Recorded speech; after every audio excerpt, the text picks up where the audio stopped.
Votre invité à présent dans la grande interview en direct sur Boursorama, c'est Estelle Castres, directrice générale France de BlackRock. Bonjour. Bonjour David. Merci d'être avec nous sur Boursorama. Il faut qu'on parle du succès, de ce succès incroyable des ETF dans le monde qui ne se dément pas. Ces chiffres à la clé, là encore une fois, il y a des chiffres à l'appui.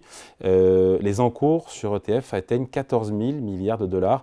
Année 2024 qui restera historique en termes de collecte. Donc des flux entrants, l'argent qui est investi par des particuliers partout dans le monde sur les ETF. Est-ce qu'on peut dire que c'est surtout aux États-Unis qu'il y a une ETF mania, surtout là-bas? Alors, ce record, de 2024, c'est 1450 milliards de dollars. De collecter. De collecter cette année. Attiré par les ETF. Le dernier record, c'était 2021 avec 1300 milliards de dollars. Ouais.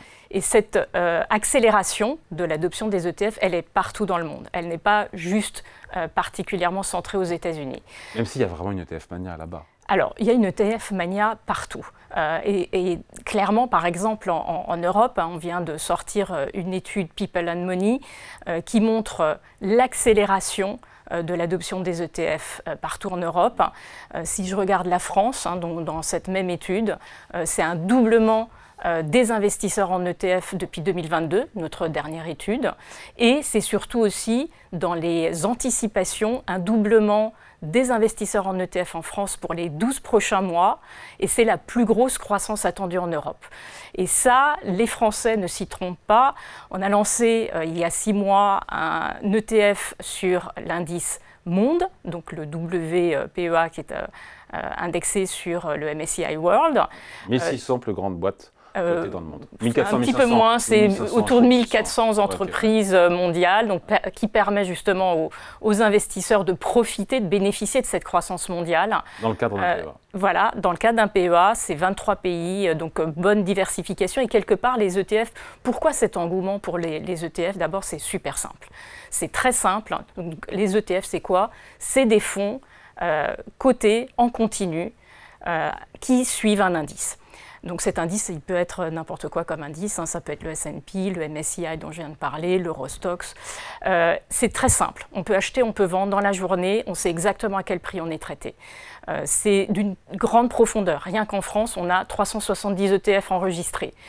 Donc on peut vraiment s'exposer absolument à toutes les géographies, toutes les thématiques et les indices dans le monde. C'est également peu coûteux, les frais sont extrêmement réduits.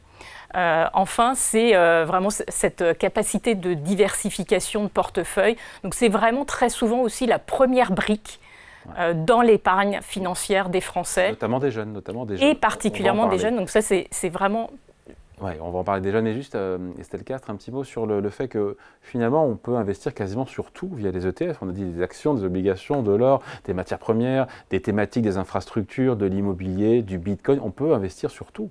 Tout à fait, effectivement. Donc, il y a 20 ans, on a innové sur l'or. Donc, on a vraiment démocratisé l'accès à l'or. Sans posséder de l'or physique sous sa paillasse. Oui, tout à fait. L'année dernière, on a fait une énorme innovation dans le marché obligataire. Le marché obligataire, historiquement, et là, c'est moi-même, je suis une ancienne gérante obligataire. Le marché obligataire, c'était vraiment un marché très institutionnel. Ouais. Difficile d'accès pour les particuliers d'investir sur ce marché obligataire. L'année dernière, on est venu avec une innovation ETF e-bonds qui permettent de s'exposer au marché obligataire en fonds datés. Donc de capter ce rendement et on a développé cette année tout un tas de maturités. Donc de 2025 jusqu'à 2034, vous pouvez vous exposer aux taux européens, aux taux américains et y compris... tout ça à frais réduits. À frais réduits, tout à fait. Est-ce que les épargnants se servent des ETF? Alors on va parler de la France, même peut-être au-delà, pour préparer leur retraite et ou pour faire des coups en bourse, ce qu'on appelle des coups, et profiter de la volatilité des marchés avec les risques afférents? Alors là, je pense qu'il y a justement aussi un besoin de pédagogie. Alors les coûts, si on fait une analogie en termes de construction d'un portefeuille durable dans le temps avec le corps, il faut d'abord un squelette solide. Donc il faut d'abord et avant tout avoir un portefeuille diversifié. C'est extrêmement simple à faire. On a parlé tout à l'heure d'indices mondiaux. Un indice mondial comme WPEA, c'est à partir de 5 €. On peut avoir une exposition diversifiée. Ça, c'est le squelette. Donc vraiment avoir un portefeuille diversifié par classe d'actifs, de l'obligataire, des actions, des marchés privés, de l'infrastructure par exemple. C'est également par géographie. donc le monde, c'est la meilleure exposition possible, et puis par style de gestion. Une fois qu'on a fait ça, là, on peut rajouter du tactique, puisque vous parliez faire des coups. Donc le tactique, c'est plutôt les muscles qu'on va rajouter sur le squelette. Mais on ne commence pas par faire juste des coups. On commence d'abord par construire un portefeuille durable. On prend quoi comme ETF pour le muscle?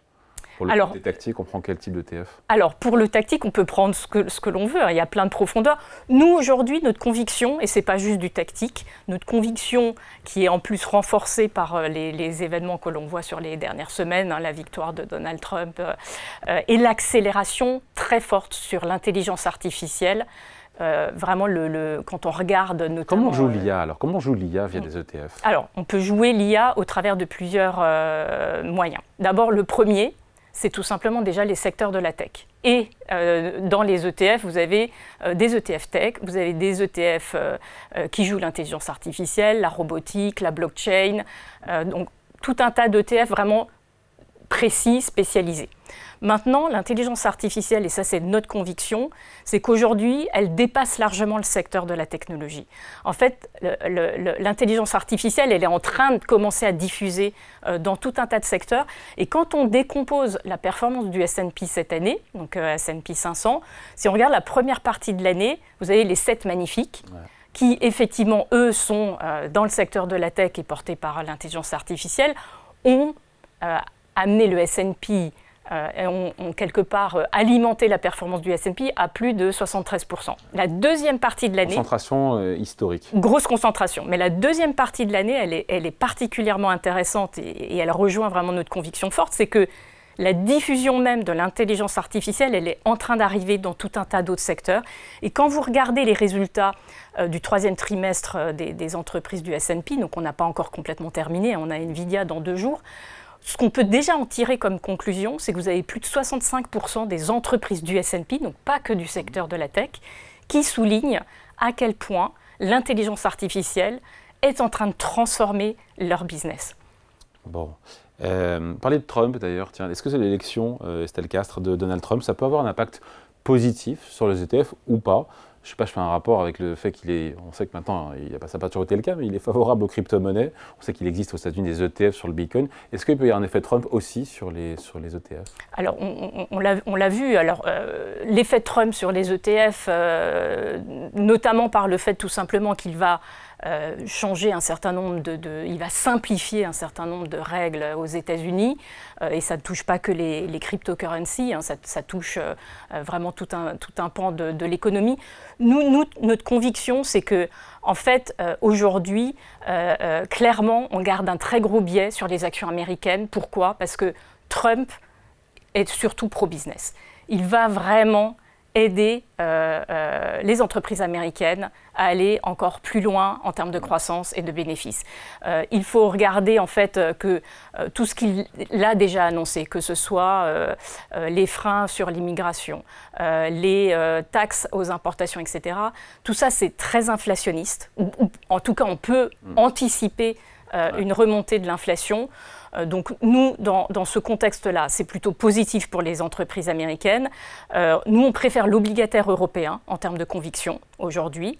On aime les actions américaines, on aime les taux en Europe, capter les rendements obligataires en Europe. Pourquoi? Parce qu'en fait, justement, tout le programme de Donald Trump va amener plus d'inflation, donc des taux qui vont rester plus hauts que ce que le marché anticipait. D'ailleurs, on le voit sur les dernières semaines.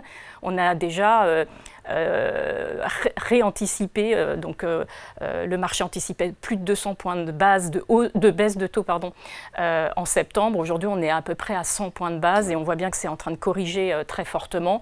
Les taux longs américains sont plutôt en train de remonter. Oui, on va en parler juste après d'ailleurs. Et vous parlez des jeunes, Estelle Castres, les jeunes. Est-ce que c'est vrai que les jeunes sont de plus en plus fans des ETF? Est-ce que pour beaucoup, c'est même un moyen de se lancer en bourse? Parce qu'on l'a dit, moyennant quelques euros, 5 ou 10, on peut commencer à se constituer un patrimoine. Tout à fait. Donc, en tout cas, une épargne. Concrètement, effectivement, la partie de la population qui investit le plus, donc qui a cru le plus depuis 2022, notre étude People and Money, c'est les jeunes et les femmes. Et les jeunes, pourquoi? Et donc, les jeunes et les femmes.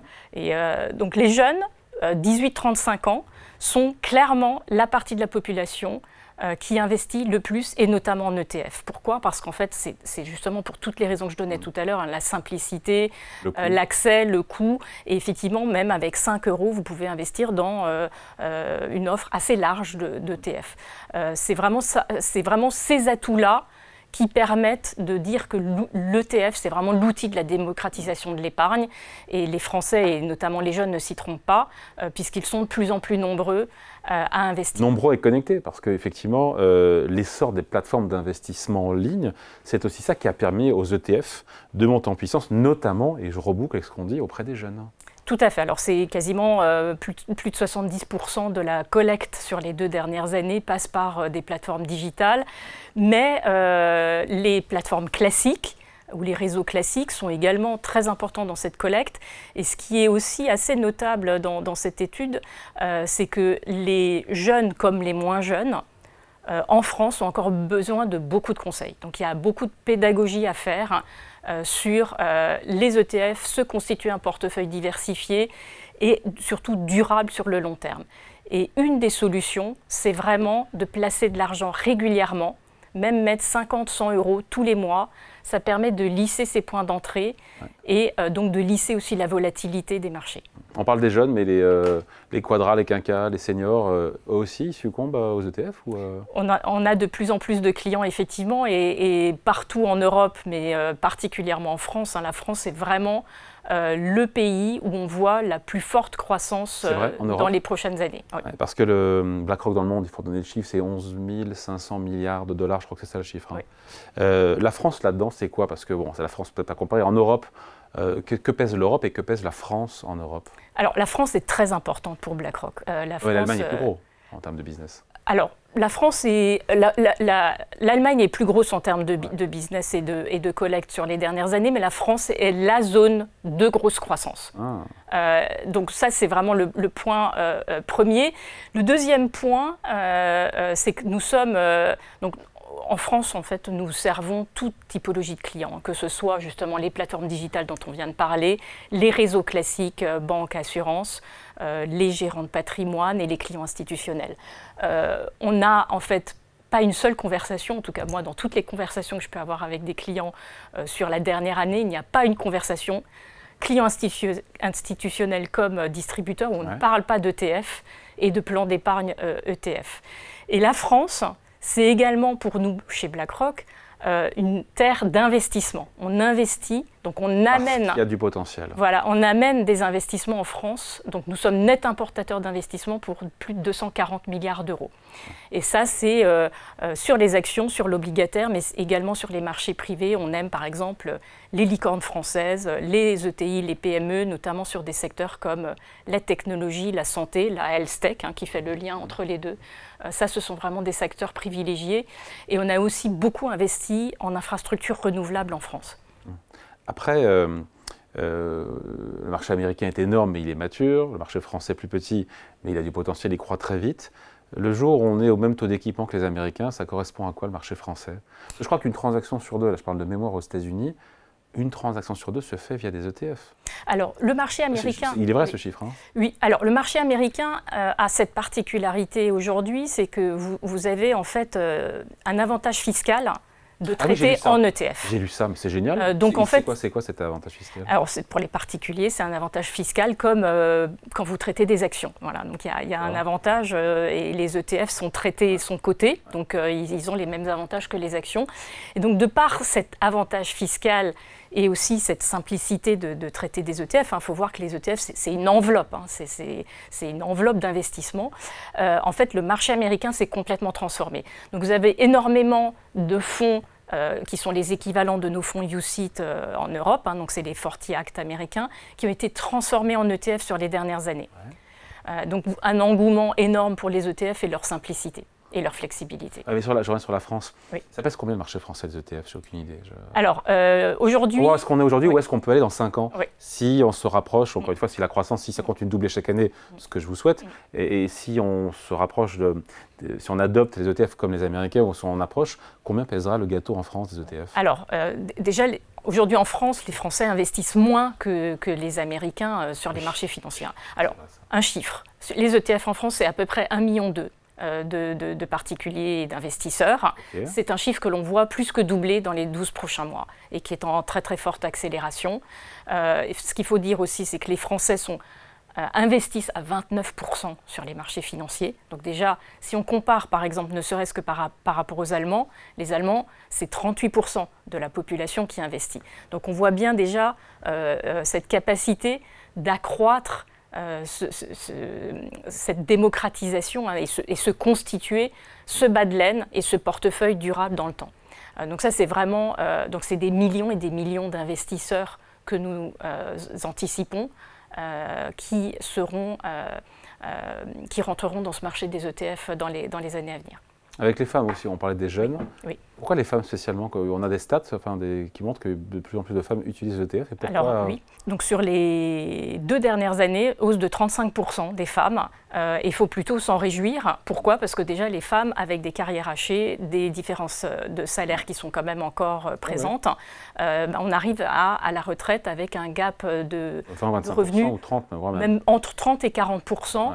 Potentiellement, donc clairement, les femmes ont bien compris qu'elles doivent investir et potentiellement même prendre plus de risques que les hommes et donc s'exposer davantage au marché financier. Donc c'est plutôt une bonne nouvelle et encore une fois, on retrouve ce côté flexible, simple, pas cher au travers des ETF. On parlait tout à l'heure des paris gagnants possiblement pour 2025. Sur l'élection de Trump, les vues de BlackRock, est-ce que ce sera positif ou pas pour les bourses mondiales qui ont déjà réagi hyper positivement en dehors de l'Europe? Vous avez des vues particulières chez BlackRock sur où ira Wall Street l'année prochaine? Alors, donc je soulignais effectivement que nous, on reste très positif sur les actions américaines, pas que sur 2025. En fait, pour nous, l'intelligence artificielle, c'est réellement un impact pour toute la décennie. Donc c'est au-delà de 2025, c'est réellement un grand thème d'investissement qui va bénéficier particulièrement aux États-Unis. Je le disais tout à l'heure, notre conviction forte sur l'obligataire, c'est plutôt l'Europe. Pourquoi? Parce qu'en fait, dans la phase de remontée des taux, la BCE a remonté de 450 points de base, la Fed a remonté de 375 points de base. On le voit bien également avec le discours de Jérôme Powell la semaine dernière. Ouais. La Fed ne va pas pouvoir baisser les taux de façon aussi agressive que ce qui était anticipé, aussi, alors que l'Europe en a vraiment besoin. Donc on a vraiment 2 scénarios différents, ce qui fait qu'en Europe, on a plus de visibilité. Donc pour nous, c'est toujours intéressant d'aller capter ce rendement autour de l'Europe. Oui. Dernière question, Estelle Castres, avant de se quitter. Qu'est-ce que vous dites à un épargnant qui nous regarde, ou une épargnante évidemment, qui hésite entre un ETF et une SICAV classique et lui propose son banquier, géré de manière active, avec un gérant derrière qui va sélectionner, trouver les bons paris, etc. On ne l'a pas dit, on aurait dû le faire. Et un ETF, c'est donc un seul titre qui permet d'avoir un panier, si on prend l'ETF sur le CAC 40. D'ailleurs, le CAC 40, on n'a pas parlé, l'ETF CAC 40, il marche bien en France? Alors, nous, on n'a pas de TF CAC 40. Les Français ne parlent que du CAC 40. Alors, les Français nous ont demandé plutôt justement de s'exposer à l'indice mondial. C'est aussi pour ça qu'on a lancé le MSCI World. Oui.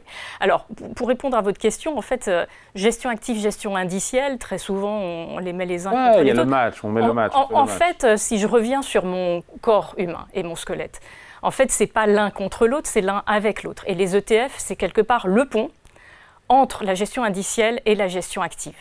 On peut faire de la gestion active à partir de briques indicielles, donc à partir d'ETF, vous pouvez gérer votre portefeuille de façon active. Et la gestion active, bien évidemment, avec des vues et des fondamentaux, c'est l'ensemble qui fait... Et des convictions. Et c'est l'ensemble qui fait un portefeuille durable sur le long terme. Allez, merci. Estelle Castres d'être passée nous voir, directrice générale France de BlackRock, invitée de la grande interview en direct sur Boursorama. Merci. Merci.